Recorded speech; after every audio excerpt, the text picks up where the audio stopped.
Welcome to NSN news. నేను మీ PR. కన్యాకుమారిలోని Vivekananda మెమోరియల్లో ప్రధాని మోదీ ధ్యానం కొనసాగుతుంది. నిన్న సాయంత్రం మొదలైన ధ్యానం రేపు మధ్యాహ్నం వరకు కొనసాగనుంది. ప్రధాని మోదీ ధ్యానం చేస్తున్న కొన్ని ఫోటోలు బయటకొచ్చాయి. తమిళనాడులోని కన్యాకుమారిలో ప్రధాని నరేంద్ర మోడీ 45 గంటల ధ్యానం ప్రారంభమైంది. అభివృద్ధి చెందిన భారతదేశాన్ని స్వామి వివేకానంద కలగనున్న ప్రదేశంలో ప్రధాని మోదీ ధ్యానం చేస్తున్నారు. ప్రధానమంత్రి ధ్యాన సాధన జూన్ 1 వరకు కొనసాగుతుంది. ప్రధాని ధ్యానం చేస్తున్నట్టుగా కొన్ని చిత్రాలు బయటకొచ్చాయి. ఇందులో అతను సూర్య భగవానుడికి నీరు సమర్పించి సూర్య నమస్కారం చేశారు. అంతకుముందుకు కన్యాకుమారి చేరుకున్న ప్రధాని భగవతి అమ్మన్ ఆలయంలో పూజలు చేశారు. తర్వాత ఫెర్రీలో వివేకానందుడి విగ్రహం వద్దకు చేరుకున్నారు. ధ్యాన మండపంలో ఆయన వివేకానంద రామకృష్ణ పరమహంస ముందు చేతులు జోడించారు. అనంతరం ధ్యానంలో కూర్చున్నారు. ఈ చిత్రాల్లో ప్రధాని మోదీ కాషాయ వస్త్రాలు ధరించి కనిపించారు. మోడీ చేతుల్లో రుద్రాక్ష జపమాల కూడా కనిపిస్తుంది. ప్రధాని మోదీ 45 గంటల పాటు లిక్విడ్ డైట్ మాత్రమే తీసుకుంటారు. ఈ సమయంలో కొబ్బరి నీరు, ద్రాక్షరసం మాత్రమే తీసుకుంటారు.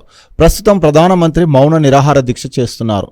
2019 లోక్సభ ఎన్నికల చివరి దశకు ముందు కూడా ప్రధాని మోదీ ధ్యానంలో పాల్గొన్నారు. 2014లో కేదార్నాథ్, శివాజీ ప్రతాప్ గాడ్లను సందర్శించారు.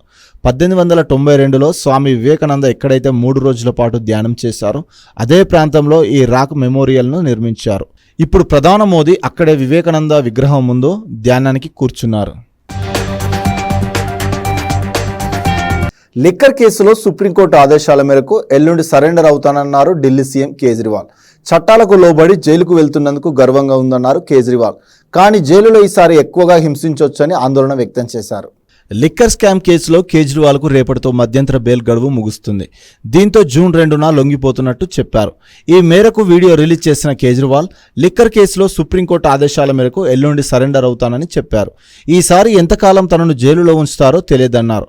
తనను తాను రక్షించుకునేందుకు మళ్లీ తీహార్ జైలుకు వెళ్తున్నారు. చట్టాలకు లోబడి జైలుకు వెళ్తున్నందుకు గర్వంగా ఉందన్నారు కేజ్రీవాల్. కానీ తలవంచేదే లేదన్నారు. తాను జైలులో ఉన్న ప్రభుత్వ పథకాలు కొనసాగుతాయని తెలిపారు.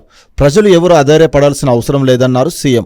బీజేపీ నా నోరు మూయించేందుకు ప్రయత్నించిందని, కానీ వారి ఆశలు ఫలించలేదని ఎద్దేవా చేశారు. జైలు నుంచి తిరిగి వచ్చిన తర్వాత మహిళలకు ప్రతి నెల 1000 రూపాయలు ఇస్తానని హామీ ఇచ్చారు. నా తల్లిదండ్రులు చాలా పెద్దవారని, మా అమ్మ చాలా అనారోగ్యంతో ఉందన్నారు. నా తల్లిదండ్రులను జాగ్రత్తగా చూసుకోండంటూ కేజ్రీవాల్ విజ్ఞప్తి చేశారు. లిక్కర్ స్కామ్ కేసులో తీహార్ జైల్లో ఉన్న ఢిల్లీ సీఎం కేజ్రీవాల్కు మే 10న మధ్యంతర బెయిల్ మంజూరు చేసింది సుప్రీంకోర్టు. మళ్లీ జూన్ 2న సరెండర్ కావాలని ఆదేశించిన సంగతి తెలిసిందే. పురాతన చేతబావులను రక్షించుకుంటున్నారు ఇందూరు ప్రజలు. దశాబ్దాల క్రితం తాగునీటి కోసం చేతబావులు తవ్వించేవారు. కాలక్రమేణా ఇంటింటికి బోర్లు, నల్ల కనెక్షన్లు వచ్చాయి. ఈ క్రమంలో చాలా మంది చేతబావులను పూర్తి చేశారు. అయితే కొందరు మాత్రం ఇప్పటికీ ఆ బావులను సంరక్షిస్తూ నీటిని వినియోగిస్తున్నారు. తాతల కాలం నుంచి ఉన్న బావులను అలాగే కాపాడుకుంటున్నారు. తాగునీరు ఇంటి అవసరాల కోసం ఇప్పుడంటే ఇంటి నిర్మాణ సమయంలోనే సొంతగా బోరు లేదంటే నల్ల కనెక్షన్ తీసుకుంటున్నారు. కానీ అంతకుముందు ఇంటి ఆవరణలో తవ్విన చేతబావులే ఆధారం. పొలాల వద్ద సాగునీటి కోసం బావులు తవ్వినట్టే ఇళ్ల వద్ద చేతబావులు తవ్వించేవారు. బావిలో ఊరిన నీటిని ఎప్పటికప్పుడు వాడుకునేవారు. కాలక్రమేణా చేతబావుల అవసరం క్రమంగా తగ్గిపోయింది.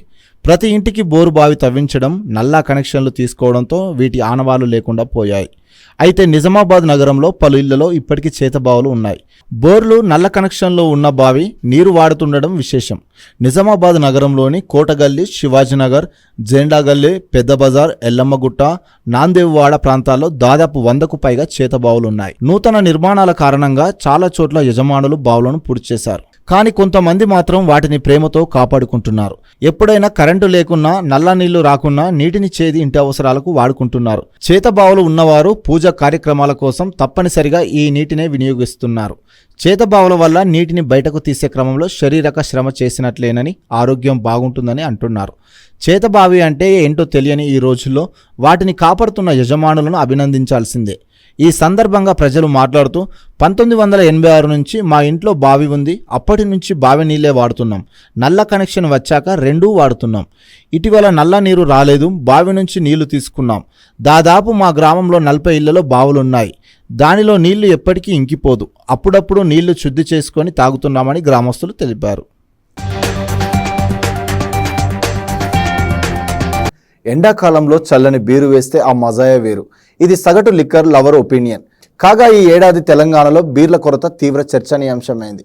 సిటీలో అయినా ఏ గ్రామంలో అయినా బీర్ల కొరత గురించి హాట్గా చర్చ జరుగుతోంది. దీనికి కారణం ఇదే అంటూ ఒక్కొక్కలా చర్చించుకుంటున్నారు. బీర్ల కొరతపై వచ్చిన పలు వార్తా కథనాలు సత్యదూరమని prohibition and excise department commissioner Sridhar clarity ఇచ్చారు. మూడో షిఫ్ట్కు అనుమతించకపోవడంతోనే షార్టేజ్ వచ్చిందని వస్తున్న వార్తల్లో నిజం లేదని ఆయన కొట్టిపారేశారు. తెలంగాణలో 6 బీర్ల తయారీ కంపెనీలు ఉండగా లైసెన్స్ కండిషన్స్ ప్రకారమే బీర్ల ప్రొడక్షన్ చేయడానికి పర్మిషన్ ఉంటుందన్నారు. మామూలుగా అయితే ఒక షిఫ్ట్కు పర్మిషన్ ఉంటుందని, అయితే డిమాండ్ మేరకు ఫీజు చెల్లించిన వారికి 3 షిఫ్టులకు పర్మిషన్ ఇస్తామన్నారు. 6 బీర్ల కంపెనీల్లో 4 బీర్ల తయారీ సంస్థలు తమకు డిమాండ్ ఉన్న బ్రాండ్స్నే సింహభాగం ప్రొడక్షన్ చేస్తాయన్నారు. 4 సంస్థలు 3 షిఫ్టులకు పర్మిషన్ తీసుకున్నట్టు తెలిపారు. మార్కెట్లో కేవలం కింగ్ ఫిషర్ బ్రాండ్ కొరత తప్ప మిగిలిన బ్రాండ్ బీర్లు అందుబాటులో ఉన్నాయన్నారు. 3 షిఫ్టుల పర్మిషన్ తీసుకున్న డిమాండ్ మేరకు ఉత్పత్తి చేయకపోవడం వల్లే షార్టేజ్ ఏర్పడిందన్నారు. గత 5 ఏళ్లలో తెలంగాణలో దాదాపు 360 కొత్త మద్యం బ్రాండ్లకు అనుమతి ఇవ్వగా గడిచిన 5 ఏళ్లలో 4 బీర్ బ్రాండ్స్ను సరఫరా చేసేందుకు కార్పొరేషన్ వద్ద రిజిస్ట్రేషన్ చేసుకున్నట్టు స్పష్టం చేశారు. డిమాండ్ ఉన్న 4 కంపెనీల్లో డైలీ ప్రొడక్షన్ కెపాసిటీ 1,66,000 కేసులు కాగా 3 షిఫ్టుల్లో 4,98,000 కేసులు తయారు చేయాల్సి ఉంటుందన్నారు. అయితే 3 షిఫ్టుల పర్మిషన్ తీసుకున్న కంపెనీలు కేవలం 2.51 లక్షల కేసుల బీర్లను మాత్రమే ప్రొడక్షన్ చేసినట్టు చెప్పారు. Food safety task force team పాత బస్తీలోని పలు ఆహార విక్రయాల కేంద్రాలపై కొరడా జూలుపించింది. పాత బస్తీలోని అరేబియన్ బిర్యానీ మండి, తందూరి చికెన్ వంటి వంటకాల్లో పేరుగాంచిన హోటల్లోని పరిస్థితులు చూసి food safety task force team సభ్యులు ఆశ్చర్యపోయారు. హోటళ్లలో కుళ్ళిన మాంసం, పురుగులతో కూడిన చికెన్ డిష్లను చూసి నిర్ఘాంతపోయారు. ఫుడ్ సేఫ్టీ అధికారుల తనిఖీల్లో ఆశ్చర్యకరమైన విషయాలు వెలుగులోకి వచ్చాయి. శుక్రవారం ఓల్డ్ సిటీలో పలు హోటళ్లను సోదాలు చేయగా వంట నూనెల తయారీలో నిబంధన ఉల్లంఘన, నిల్వ ఉంచిన ఆహార పదార్థాల్లో పురుగులు ఉండడాన్ని ఫుడ్ సేఫ్టీ అధికారులు గుర్తించారు. అలాగే ఓల్డ్ సిటీలోని మరో ప్రముఖ రెస్టారెంట్ షాదాబ్ హోటల్లో పాడైపోయిన అల్లం, వెల్లుల్లి, జీరా, డ్రై ఫ్రూట్స్ను గుర్తించారు. కాటేదాన్లో 3 ఆయిల్ కంపెనీల్లో కూడా అధికారులు సోదాలు జరిపారు. Bhagyanagar oil, KD agro, Ambika oil కంపెనీలో ఈ సోదాలు నిర్వహించారు. వంట నూనెల తయారీలో నిబంధన ఉల్లంఘనలు చూసి నిర్ఘాంతపోయారు. కుళ్ళిన మాంసాహారాలు, రోజులు ఫ్రిడ్జ్లో మాంసం నిల్వ ఉంచడాలు అధికారుల తనిఖీల్లో బయటపడ్డాయి. ఒక్కరోజే పాతబస్తీ తదితర ప్రాంతాల్లోని దాదాపు 15 హోటల్స్ మీద కూడా దాడులు నిర్వహించారు. ఇందులో కాలం చెల్లిన సరుకులతో పాటు ఫుడ్ కలర్స్ కూడా విచ్చలవిడిగా వాడుతున్నట్టు గుర్తించారు.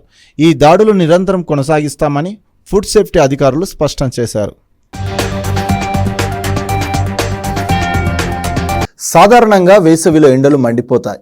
ఈసారి కూడా కూరగాయల ధరలు బగ్గుమంటున్నాయి. విపరీతమైన ఎండలకు తోడు అకాల వర్షాలు రైతులను దెబ్బతీశాయి. దీంతో కూరగాయల సాగు తగ్గి రేట్లు పెరిగిపోయాయి. ముందస్తుగా పంటలు సాగు చేసినప్పటికీ నీటి ఎద్దడి కారణంగా దిగుబడులు గణనీయంగా తగ్గిపోయాయి. రాష్ట్ర వ్యాప్తంగా ఎండలు దంచి కొడుతున్నాయి. దీంతో రైతుల నుంచి పంట రాకపోవడంతో మార్కెట్లలో కూరగాయల రేట్లు విపరీతంగా పెరిగిపోతాయి. హైదరాబాద్లో కూరగాయల రేట్లు కొండెక్కి కూర్చొని కొనవారికి నడ్డి విరుస్తున్నాయి.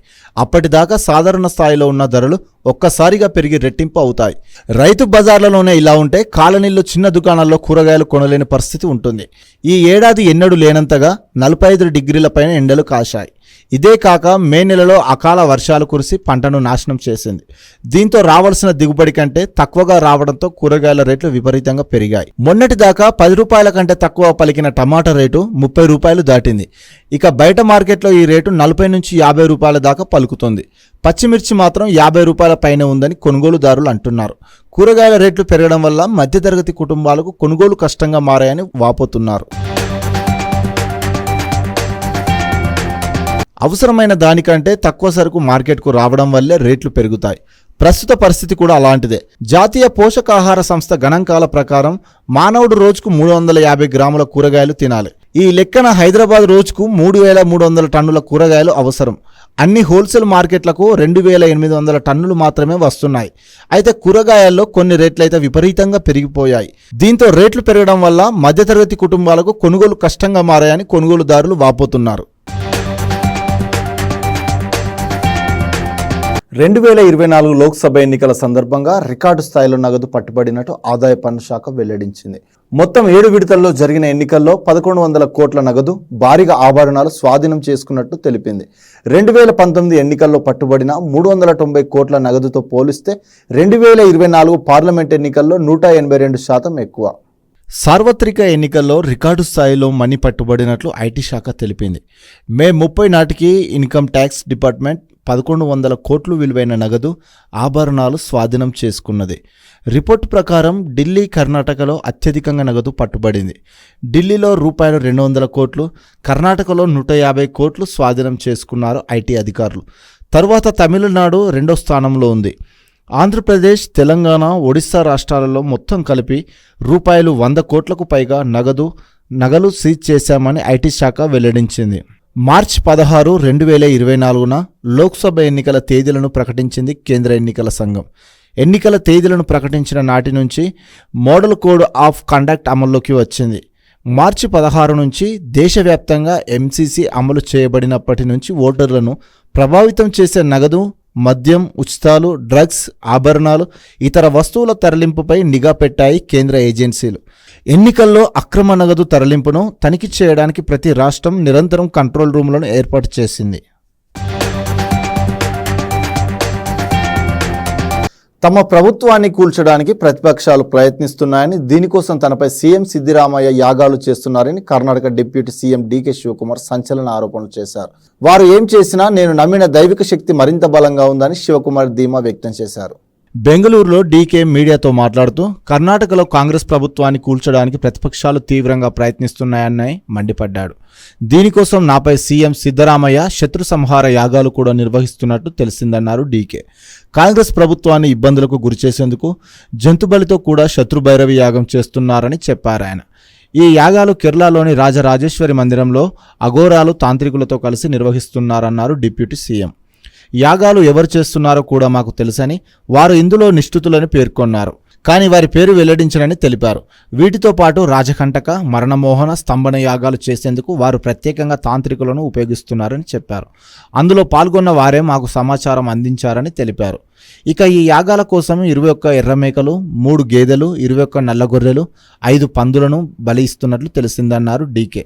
వాళ్ళు ఏం చేసినా నేను నమ్మిన దైవిక శక్తి మరింత బలంగా ఉందని శివకుమార్ ధీమా వ్యక్తం చేశారు.